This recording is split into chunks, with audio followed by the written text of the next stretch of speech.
Qué pena, ¿no? Y es porque hemos abandonado la cosmovisión cristiana.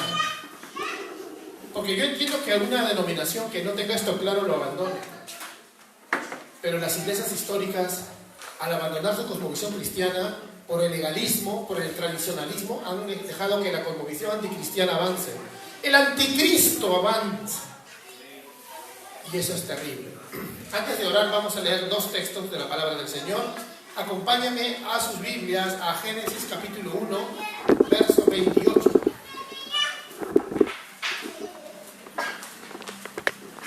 Génesis capítulo 1, verso 28. Voy a leer la versión de Reina Valera. Dice el Señor a Adán y a Eva, los primeros hombres, y los bendijo Dios y les dijo: fructificad y multiplicaos, llenad la tierra y sojuzgarla, o sea, tomar dominio, y señoread sobre los peces del mar, en las aves del cielo y en todas las bestias que se mueven sobre la tierra. Génesis capítulo 1, verso 28. Vamos a ver otro texto más. Acompáñame a Habacuc capítulo 2, verso 12. Para los que no saben, Habacuc está en el Antiguo Testamento. Búscalo, investiga, hasta que te lo aprendas dónde ubicarlo. Habacuc capítulo 1, capítulo 2, verso 12.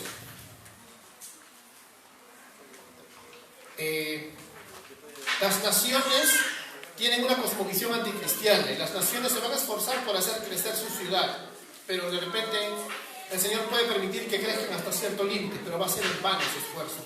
Dice la palabra: ¡ay del que edifica la ciudad con sangre y del que funda una ciudad con iniquidad! No es esto de Jehová de los ejércitos. Los pueblos pues trabajarán para el fuego y las naciones se fatigarán en vano, dice. Porque la tierra será llena del conocimiento de la gloria de Jehová, como las aguas cubren el mar. Esta es una profecía para la historia del mundo, ¿sabes? ¿Cuántas veces han querido muchos imperios apoderarse de este mundo, verdad? ¿Se acuerdan, no? Estudiando historia, hay imperios desde el tiempo del medioevo hasta la actualidad, que se están tratando de apoderar del mundo. Y no es fin del mundo, ¿ves? Hubiéramos dicho fin del mundo en tiempos antiguos, en tiempos del medioevo, en tiempos de la edad moderna. No era fin del mundo, pero siempre ha habido imperios que se quieren apoderar. En vano están trabajando, en vano se están esforzando, porque el imperio único que el Señor está construyendo hasta su venida es el reino de Cristo. Esta es una palabrita que de repente es nueva: el reino meditorial de Cristo, le dicen en teología. Es decir, Cristo Rey. ¡Viva Cristo Rey! ¿Escuchado por ahí? Ya, eso significa. Él es el Rey. No el rey que está en un trono en un país, o el presidente tirano que está en un país, o de repente un buen presidente, pero no es el Rey. Nosotros no le debemos obediencia a esa autoridad más allá de lo que las Escrituras nos mandan que le tengamos. Amén. Nosotros obedecemos a las autoridades, pero más allá de lo que las Escrituras digan, no. Vamos a empezar con una oración. Inclina tu rostro. Padre Santo, te damos gracias. Gracias por este momento que permites que estemos acá juntos como iglesia, Señor, para clamarte, para orarte, Señor, que en nuestro corazón quede todo lo que tú con tu palabra vamos a aprender, con lo que vamos a ver que pasó en la historia de la iglesia, para ser una iglesia que sea de influencia, Señor, una iglesia que lleve el evangelio a los perdidos, y que tú puedas transformar las culturas, puedas redimirle, Señor, la cultura de este país a través de la salvación de tus elegidos, a través de la salvación de los que creen y a través de su influencia en esta sociedad. Gracias, Dios mío, conviértanos en misioneros para ti en esta ciudad, a cada uno de nosotros, Señor, en el nombre de Cristo Jesús. Amén y amén. Amén, hermanos. Vamos a empezar de forma macro. El cristianismo universal, al margen de las etiquetas, tiene un mandato que se ha olvidado, un mandato que no es que se ha olvidado ahora, siempre ha habido etapas en donde se ha olvidado, y es el mandato cultural. Acá este texto de Génesis nos habla de tomar dominio de todas las esferas de la tierra. Adán y Eva habían sido enviados a construir una civilización, a cultivar el huerto. Y ese huerto tenía que terminar en una civilización, pero no lo hicieron. Ahora, si te das cuenta, el hombre, a pesar de todo eso, Dios en su gracia común, le ha permitido construir una civilización, ¿no? Acá estamos. Pero no es una civilización buena. Está llena de sangre, de injusticia, ¿no? De corrupción. A excepción de pequeños focos donde vemos que la cosmovisión cristiana triunfaba, y esos son como pequeños espejos de lo que podría ser algún día una gran civilización cristiana. Lamentablemente, nosotros cometemos un gran problema. Es como el libro de los jueces, ¿no? Hombres fuertes liberan a la nación y crean una generación libre. Pero esta generación libre crea hombres débiles porque se confían, ¿no? Bueno, estamos en la prosperidad, ¿no? Que no claman a Dios, que confían en sus propias fuerzas, y Dios les manda un juicio, y otra vez esa generación débil crea otra sociedad débil que es conquistada rápidamente por los asirios, ¿no? Vienen los hombres de Anac, Gamón, vienen todos sus enemigos a atacarlos. Egipto los ataca, ellos claman a Dios en su desesperación y siempre envía a un libertador, ¿no? A Jefté, Sansón, un montón de hombres mandan. Gedeón, ¿no? Manda a alguien que los libere. Otra vez se sienten tranquilos, otra vez comienza la corrupción, y así es un círculo sin parar. Así es la historia de la iglesia también, ¿sabías? Y adivinen en qué parte estamos nosotros. Estamos en el intermedio. En el siglo XIX y el siglo XVIII, Dios levantó grandes hombres de la fe. Avivamientos que no han vuelto a pasar hasta ahora. Un despertar mundial que empezó en el siglo XVIII y terminó por tener ya una iglesia un poco más sólida y más misericordiosa en el XIX. Lo que originó el siglo de las misiones, pues así se le llama en el cristianismo, el siglo de las misiones. ¿Cuándo llegó el cristianismo a la India? ¿Cuándo llegó el cristianismo a la China? A Papúa Nueva Guinea, a todos los países de los caníbales, por ejemplo, a través de misioneros como David Livingstone. ¿Cuándo pasó eso? En el siglo XIX. De ahí comenzó un movimiento. Te cuento todo esto para que entiendas cómo vamos a ir avanzando y por qué la cultura reformada, o sea, la civilización cristiana tiene que volver. Comenzó un movimiento llamado liberalismo teológico, que decía que la Biblia tiene errores, que no hubo resurrección, porque estaba basado en el pensamiento de la Ilustración, ¿no? Todo tenía que ser razonable. Incluso teólogos decían, bueno, nosotros somos cristianos, pero los milagros son solo alegorías, historias inventadas. Incluso la resurrección de Jesús. Si tú quitas la resurrección de Jesús, ya no hay cristianismo. Bueno, eso pasó. Y se levantaron hombres de Dios, como Benjamin Warfield y otros más, a defender la ortodoxia, a defender la sana doctrina, la verdad de las escrituras, pero se quedaron con un ojo morado. El pesimismo. Al ver el optimismo idealista y falso que tenían los liberales, ellos cayeron en el pesimismo. Comenzaron a decir entonces dos cosas. El pesimismo escatológico y el legalismo. Comenzaron a decir, cristiano, no debes tomar un vaso de licor. Cristiano, no vayas al teatro, no vayas cines, no vayas al teatro. Vístete así, no te vistas así. Y ahí comenzó eso, no hagas esto, no hagas lo otro. Hasta el siglo XIX nadie decía eso. A pastores como Charles Spurgeon casi lo lincharon porque tenía un hábito. ¿No? Casi lo linchan así. Incluso muchos actuales supuestos sana doctrina no quieren decir la verdad. ¿Por qué ocultan información? ¿Por qué ocultan información? Spurgeon tenía una lucha muy grande con un hábito que no lo dejó hasta que casi se muere. Y de ahí, de esa controversia, le agarraron bronca al pastor Spurgeon y vino la controversia del declive, que Spurgeon les atacó porque la Unión Bautista de Inglaterra estaba metiendo teología liberal, ¿no? Pero cuando Spurgeon les dijo, está mal que metan esa teología, ellos le respondieron, ¿y tú que fumas puros? O sea, en lugar de responderle académicamente, lo atacaron ad hominem, ¿no? A su persona. Y Spurgeon lamentablemente no vivió mucho para defenderse porque le había dado una enfermedad llamada la gota, que son como fiebres reumatológicas así, y en ese tiempo no se pudo curar, pues en el siglo XIX murió a los 57 años, porque si no los hubieran masacrado, en serio. Pero Dios se lo llevó, pues, ¿no? Para juicio de Inglaterra. Se lo llevó para juicio de Inglaterra. Se lo llevó para juicio de Inglaterra. Spurgeon creía como nosotros que habíamos de conquistar las esferas. Así creían también los puritanos, mira, del siglo XVII, los que fundaron los Estados Unidos, que se llamaban Nueva Inglaterra.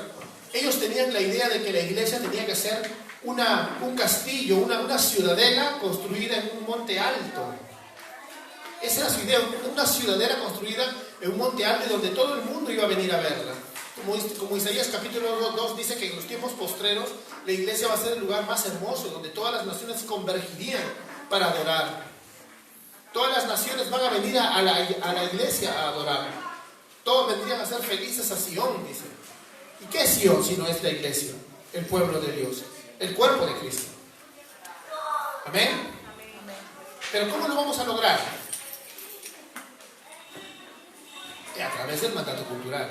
Ahora, ¿qué es el mandato cultural? Entonces, que nosotros debemos, a través de la predicación del Evangelio, como lo dice en mi oración, y a través de la salvación de cada uno de nosotros, influenciar las esferas donde Dios nos ponga. La política tiene que estar empapada de cristianos. Las artes tienen que estar empapadas de cristianos. Los deportes, la educación, la economía. Pero la visión pesimista, sin embargo, ¿qué dice? No, tiene una visión algo parecida al gnosticismo. No digo que mis hermanos pesimistas sean gnósticos, sino que es parecida. ¿Por qué? Porque han caído en algo, apunten esta palabrita, se llama pietismo extremo. ¿Sabes qué es pietismo extremo? El pietismo es una idea que te dice que la fe se tiene que manejar contigo solo.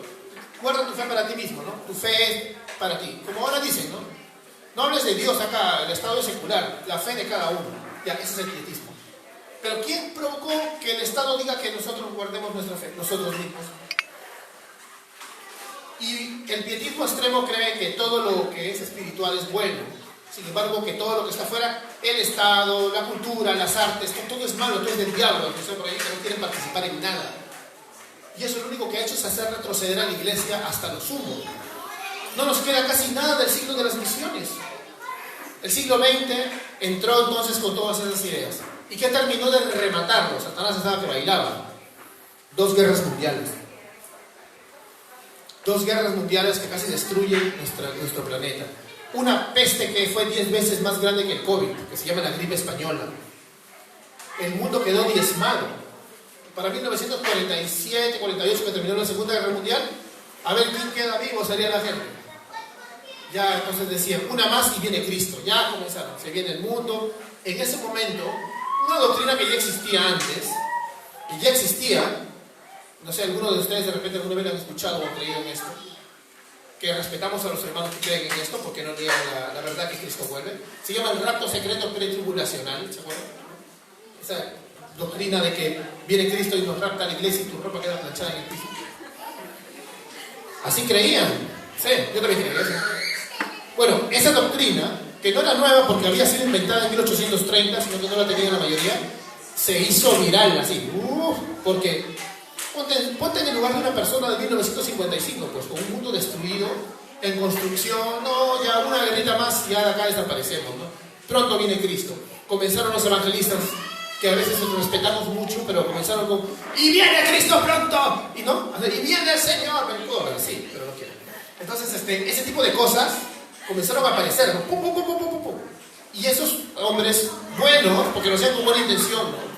Comenzó a calar en sus discípulos y en sus discípulos y en sus discípulos, y ahora prácticamente se ha vuelto la predicación clásica de muchos movimientos, ¿no? ¿Para qué más estudiar? Esto lo dijo un predicador que a veces lo fastidian porque hace muchas payasadas, pero esto es verdad. Él dijo así, que él venía de una generación castrada, así dijo. Porque él era joven en ese tiempo y le dijeron, no estudies, porque ya viene el rapto. No trabajes, ¿para qué te vas a sacar una maestría? Quédate con tu título nomás. ¿Por qué? Porque viene el rapto. Renuncia a tu trabajo porque hay culto el miércoles. Pero si me votan, Dios proveerá. Y ya viene el arrebatamiento. Entonces, les daba miedo, pues. Y él dice que muchos de sus amigos se quedaron sin terminar la universidad, sin acabar sus carreras. Todo porque este pastor los manipulaba, ¿no? Pero ese es un ejemplo de toda una cultura que se formó en los años 80, donde este movimiento comenzó a crecer. Donde algunos, por ejemplo, también había familias que tenían ahorros para el futuro de sus hijos, y se gastaban la plata de sus ahorros por irse a Tierra Santa, por irse a Jerusalén, porque ellos idolatran el Estado israelí. Ellos pensaban que yendo allá van a ser más bendecidos. No está mal, si un día tienes plata, anda, visita, es una cultura muy bonita seguro, ¿no? Pero no tiene nada de santo. O sea, que tú vayas allá, no te da un plus, ¿no? No te da un plus para con Dios. No te da un plus para con Dios. Nosotros no somos idólatras ni sacralizamos objetos, ¿no? Esta es la tablet ungida. ¿Quién hace eso? ¿No? ¿Te acuerdas? La rosa consagrada. ¿Quién hace estas cosas? Eso se llama sacralización de objetos. Eso lo hacen las sectas nada más. Entonces, el mandato cultural es entender algo. Hermano, no seamos pesimistas. La fe cristiana está destinada a ser la fe universal en el final de los tiempos. ¿Crees eso? ¿O crees que es el fin del mundo mañana? Si el fin del mundo fuera mañana, igual deberíamos creer eso. Porque el amo va a venir, como dice la parábola, y nos tiene que encontrar trabajando, no escondido debajo de la cama a esperar el rapto. El rapto sí existe, pero es en el mismo momento de la segunda venida. Por si acaso alguno diga, está llegando el rapto. No. La fe cristiana está destinada a ser la fe universal. O sea, nosotros, hermanos, no hacemos escatología, o sea, no hacemos doctrina del fin del mundo basados o partiendo, o hacemos cosmovisión para vivir, partiendo del último diario chicha, o de la última guerrita que salga por ahí, ¿no? Y están diciendo que Rusia es Gog y Magog, no sé, una sarta de locos, en serio. ¿Lo has visto en internet? ¿Cómo asustan a la gente? Hay un evangelista que hace poco hice un comentario en mi página, casi me han linchado, pero solamente les pongo de que el hombre, por ejemplo, cada vez que sale una noticia, por ejemplo, ¿no? Ucrania contra Rusia, algo en el Medio Oriente, dice, alerta, estamos a un paso de la semana 70 de Daniel, dice. Ya, el hermano hace eso desde hace 15 años que veo hasta hi-fi sacaban, me acuerdo, videos. Y hasta ahora no es la semana 70 de Daniel. Y no es porque tengamos en poco la venida de Cristo, sino que Él es un charlatán. ¿Te das cuenta? Y nosotros nos dejamos llevar por charlatanes, porque a los latinos nos gusta el amarillismo.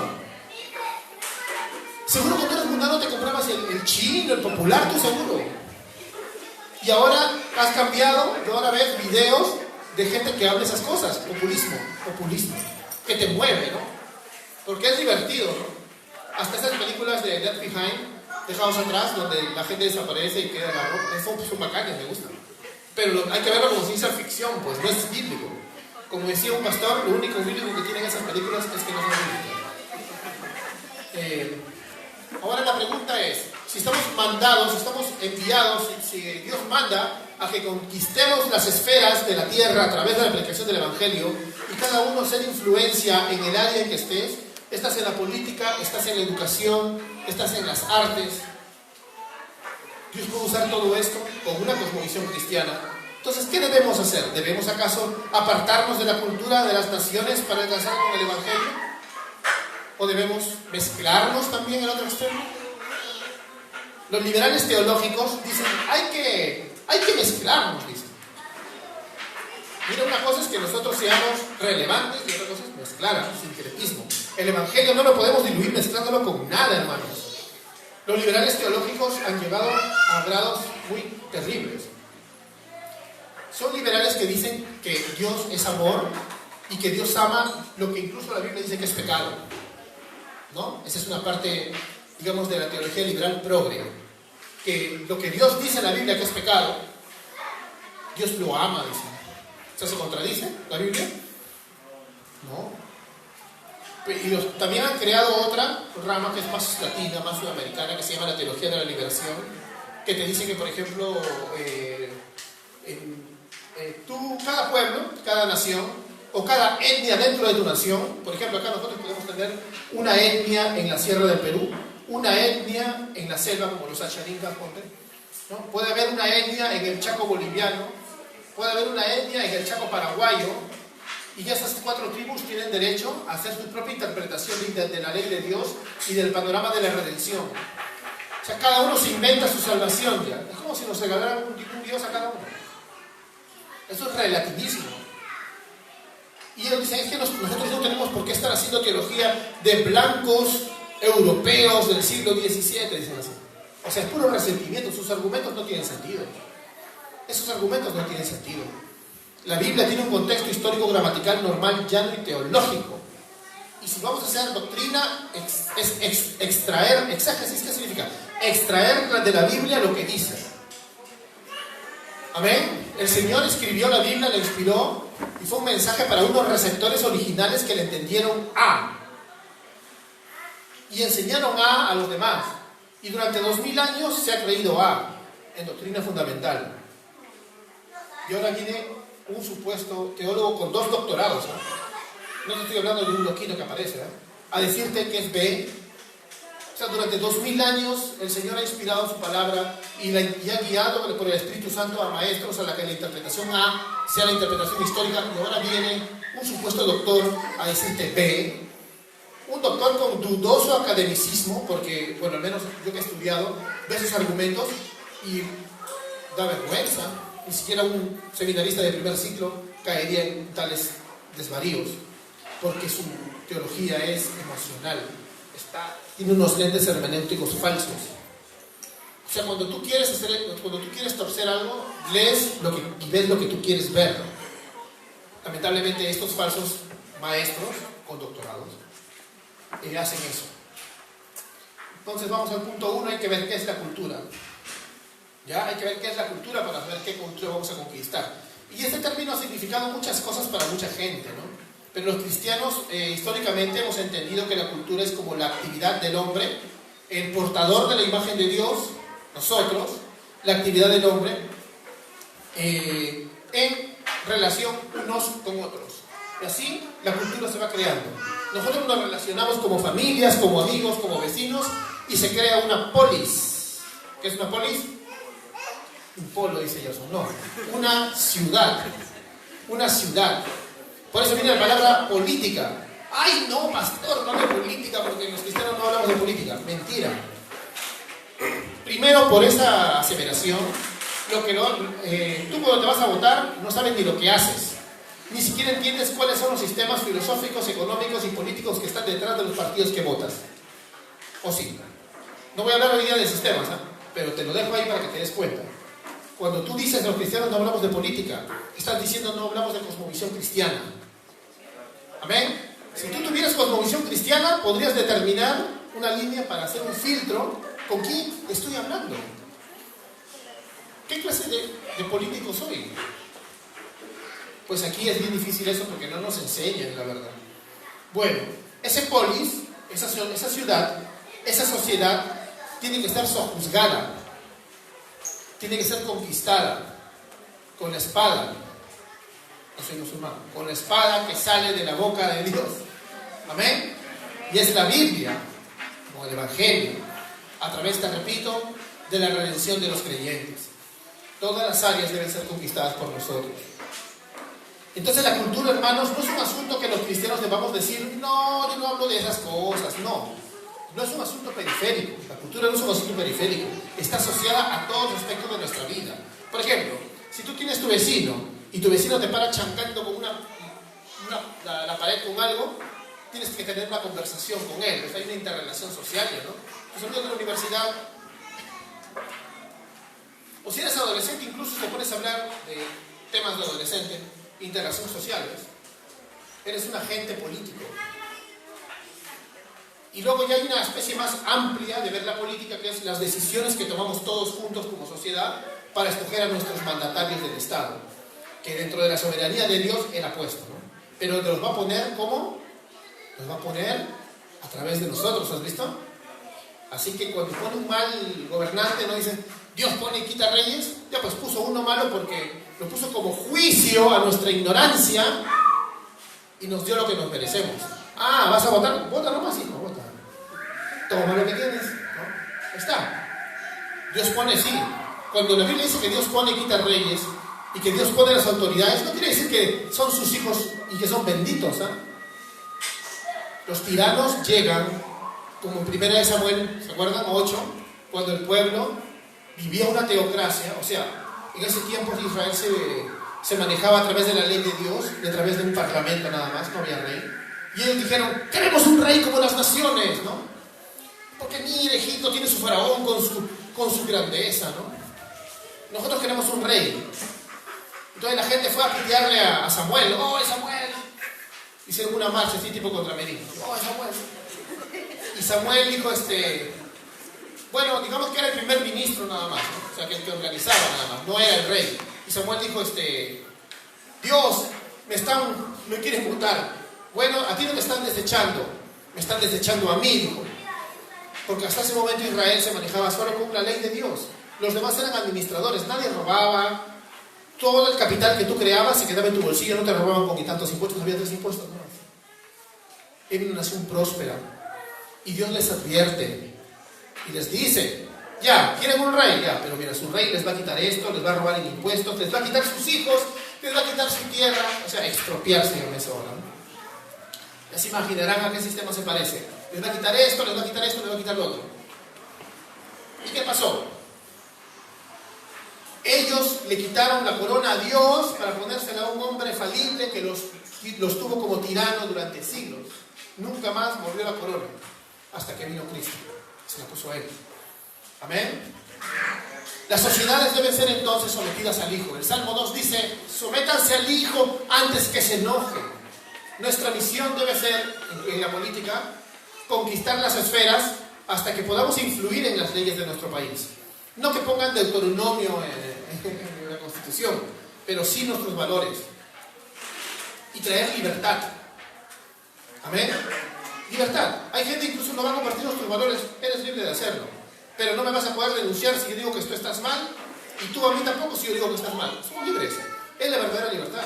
Porque bajo la apariencia de libertad y de derechos, los tiranos nos están comiendo, empezando desde las organizaciones de arriba. La ONU, la OEA, ya fui ya. Bueno, entonces sigamos. Cultura reformada, entonces, es la idea de una civilización cristiana. Algo que no nos enseña. ¿Y de dónde vamos a partir para una civilización cristiana? ¿De dónde vamos a partir para creer, ya? Pero no solo para creer, porque si yo parto solo para creer de un punto, sería solo una fe pietista, ¿no? No, para creer, para vivir, para influenciar, para amar a mis hijos, para crecer, para construir, para gobernar. ¿De dónde parto? Para formar sociedades, culturas. Si no puedo partir de mí mismo porque soy un corazón mentiroso y errado, y si yo parto de mí mismo en cualquier momento voy a malograrlo, voy a caer en corrupción. Debo partir de una fuente que no tenga errores, de una fuente inerrante, infalible y suficiente y autoritaria. ¿Y cuál es esa fuente? El Corán, dice. No. ¿Cuál es esa fuente? Condorito, no, tampoco. ¿Cuál es esa fuente? La Biblia, la Biblia. Amén, amén, la Biblia. Entonces, porque puede haber malas copias de civilizaciones, hermanos. Hay muchas iglesias incluso que pueden crear su propia cultura. Todas las iglesias tenemos una cultura. Si tú te das cuenta, nosotros tenemos una cultura. La iglesia de la vuelta tiene otra cultura. Porque es así, somos grupos humanos. Pero no hay otra cultura que nosotros debamos promover que la cultura reformada. O sea, la cultura que se conforma a la Biblia. La civilización cristiana. Porque si yo promuevo la cultura GU, en cualquier momento vamos a hacer quedar mal a Cristo. Les voy a poner dos ejemplos. Por ejemplo, ¿han escuchado de los Amish? ¿Sí? ¿Los Amish? Son gente muy amable, ¿eh? Son hermanitos que viven, por ejemplo, ellos juntan su plata y compran un terreno lejos por la sierra o la selva, y viven todos como en el siglo XIX, con carretas, algunos sin electricidad. De repente tienen un par de camionetas que las usan para ir a traer víveres nada más. Viven de la ganadería, ¿no? Viven de la agricultura, dejan unas barbotas así, y se ponen gorritos así como judíos del siglo XIX, ¿no? Así viven felices, pues. Esa es la cultura Amish. Pero esa es una distorsión del evangelio. Bueno, ellos ellos viven felices, pero no es eso lo que Dios quiere. No están conquistando las esferas, se están aislando de las esferas, ¿no? Porque ellos son muy buenos cristianos, pero ¿qué influencia van a tener? ¿No? Si cuando vienen acá a comprar te dicen que está mal que usas pantalón, está mal esto, o sea, mejor nos vamos y nos volvemos a nuestro hueco. Y el otro extremo es la cultura que exalta los colores de una denominación o de un ser humano, de un hombre. Y acá les voy a poner el ejemplo de la cultura de Johnstown. ¿Han escuchado de Johnstown? Es algo bien triste. Había un hombre metodista llamado Jim Jones. Él promovía la cultura Johnstown. Su iglesia creció tanto, pero comenzó a haber abusos. Es que Jim Jones era un abusador. Era una persona que trabajaba con control mental. A sus ovejas las tenía bajo control mental. Era un manipulador de lo peor. Hacía cosas horribles que búscalo en internet, documental Johnstown, de traumas, así. Tú vas al psiquiatra después de ver el documental.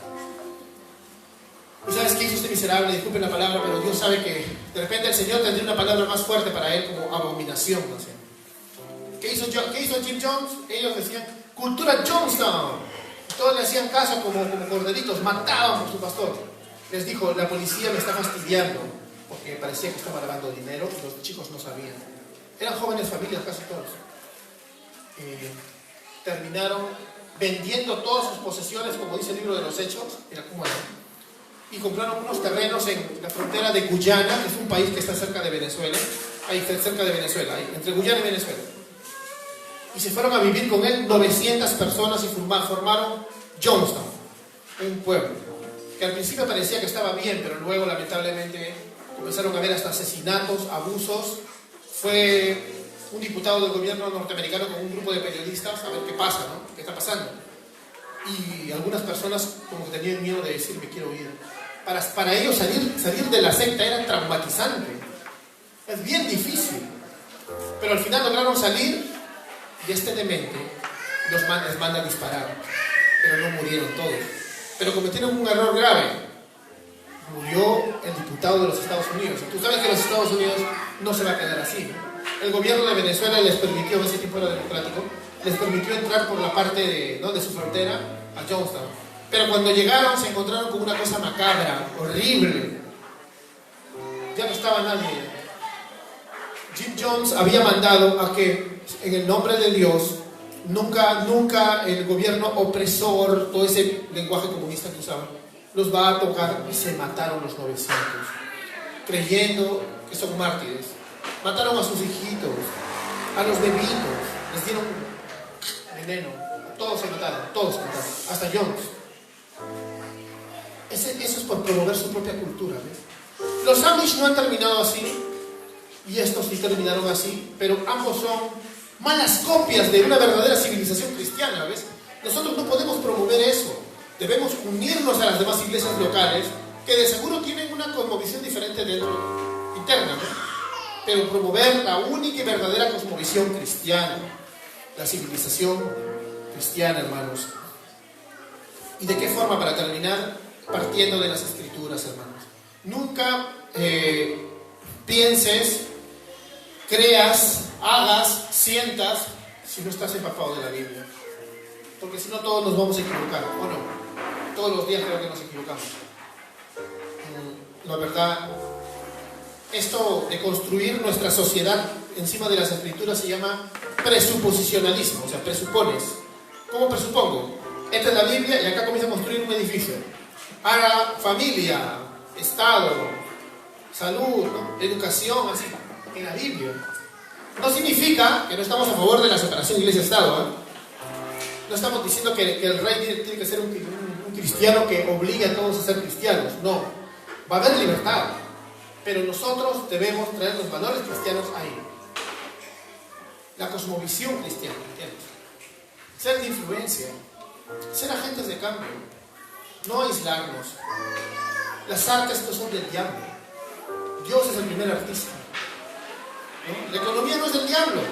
Dios es el primer administrador, ¿no? Los maestros, la educación no es del diablo. Dios es el primer maestro. Ni siquiera la guerra, eso sí, algunos cristalitos pacifistas, ay, no, van a decir. La guerra a veces es necesaria. ¿Quién es el primer guerrero? ¿Quién va a sacar la espada para derrotar a Satanás? Jesús. La guerra necesaria, no el asesinato. Eso sí está comprobado y te vas en cara. ¿Ya? Entonces, todas las esferas dentro de una cosmovisión cristiana es muy diferente que las esferas con la cosmovisión que vemos ahorita. ¿Por qué está avanzando esta cosmovisión progresista anticristiana? Porque hace más de 100 años, con 2 guerras mundiales, con el pesimismo encima, comenzamos a decir, todo es del diablo, todo es de acá, yo espero el día del fin del mundo. El fin del mundo puede llegar dentro de 1000 años, hermanos, ¿sabes? Dentro de 500 años, probablemente. Porque primero Dios quiere conquistar la tierra y todavía nos falta mucho. Pero si viniera mañana, como dicen algunos hermanos, nos vamos con Él también, ¿no? ¡Qué alegría! No hay pierde, ¿ves? Nosotros, hermanos, debemos tener una cosmovisión cristiana reformada, una cultura reformada, una cultura conforme a las Escrituras optimista. Piensa que vas a triunfar. Nosotros no estamos basados en un optimismo vacío, carismático, humanista, no. En las promesas de Dios en la Biblia. Justo lo que estábamos leyendo aquí en Habacuc dice que los pueblos están tratando de crear una civilización en vano, porque al final la que va a ganar es la civilización de Dios. En vano se fatigan las naciones, porque la tierra será llena del conocimiento de la gloria de Dios, como las aguas cubren el mar. ¿Te das cuenta? En nuestra generación, o dentro de 1000 años. Esto creían nuestros hermanos cuando Dios levantó la Reforma Protestante. Esto creían Calvino, John Knox. Si tú lees más o menos la historia de Juan Calvino, averíguate cómo era Ginebra en su tiempo, la ciudad de Suiza donde él vivía. ¿Cómo se convirtió en una ciudad de Dios? O cómo John Knox transformó junto con la iglesia toda Escocia, se convirtieron. Tanto que hasta ahora, aunque ya algunos ya son seculares y todo, digamos que políticamente son una confesión presbiteriana, ¿no? Escocia es un país presbiteriano, es un país evangélico. También países como Bélgica, Holanda, ¿no? Eso les costó sangre, espada, guerra. Pero lo que lo hizo, así fue la predicación del Evangelio. Y de muchos mártires cristianos que no se rindieron. Bueno, hermanos, puedes ponerte de pie para terminar. Una cosmovisión, entonces, es una forma de vida. Una cosmovisión es una forma de vida, es una forma de ver las cosas. Si tú te conformas a las Escrituras, vas a ver la vida muy diferente. Para que puedas ser el agente de cambio que Dios quiere que tú seas en el área donde Él te ha puesto. No escapes de tu responsabilidad. Nuestra forma de ver la vida, la familia, las artes, la política, la ciencia, porque la ciencia es de Dios también. Vamos a hacer una oración y después vamos a pasar a la Santa Cena. Cierra tus ojos, por favor. Quiero que medites un momento. ¿De dónde parte tu corazón para tomar decisiones? ¿De dónde parte tu corazón para creer? ¿De dónde parte? ¿De tu razón autónoma? ¿De lo que tú sientes? Es que yo sentí, dices. ¿O partes de lo que dice la palabra de Dios dice?